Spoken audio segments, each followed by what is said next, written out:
Good morning, everybody. You haven't had a video from me in a while, so I thought I would say hi and just see how you are. I also wanted to tell you some exciting news. I was going to have you read Antigone, which is in your literature books, for our next reading assignment.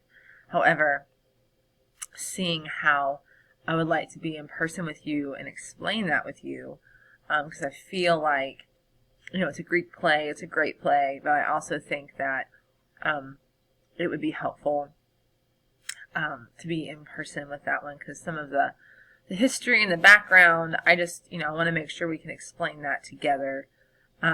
So I thought, to keep you reading during this quarantine, we should read a fun book that would still have you reading, still have you finding figurative language and having you find meaning and depth and analysis in books, but it's actually a fun book that won't be as difficult to read by yourselves. To make things a little bit easier, you are going to read The Hunger Games. Now hear me.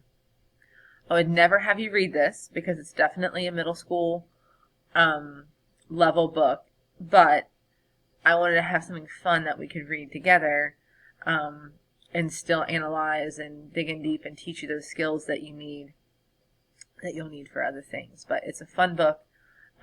It's an interesting book. It might make you want to read the other series, the other books in the series.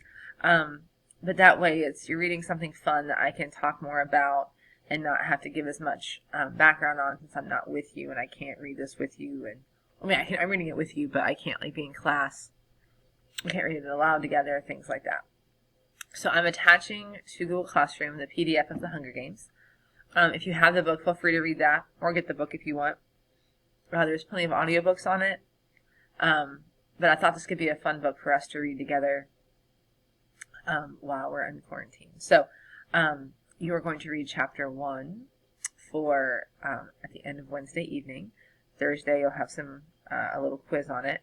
I can, if you want some extra reading questions to go along with it to help you focus, I'm happy to give you those as well. But also be a fun book to read so that we can do it together, and it's something that's actually interesting and different. So that's my plan. Also, your rough draft of your persuasive essay is due Thursday.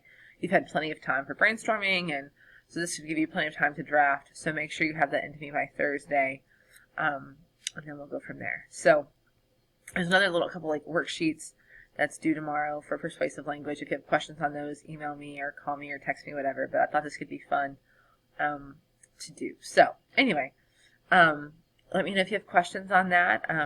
I entered all the third quarter grades in. All of you passed, so woo! But definitely know if you have questions on that or anything coming up for fourth quarter. I'm praying for you. I miss you. I hope that y'all are doing okay. So enjoy The Hunger Games, chapter 1, and we'll talk more about it on Thursday. But anyway, thanks, guys.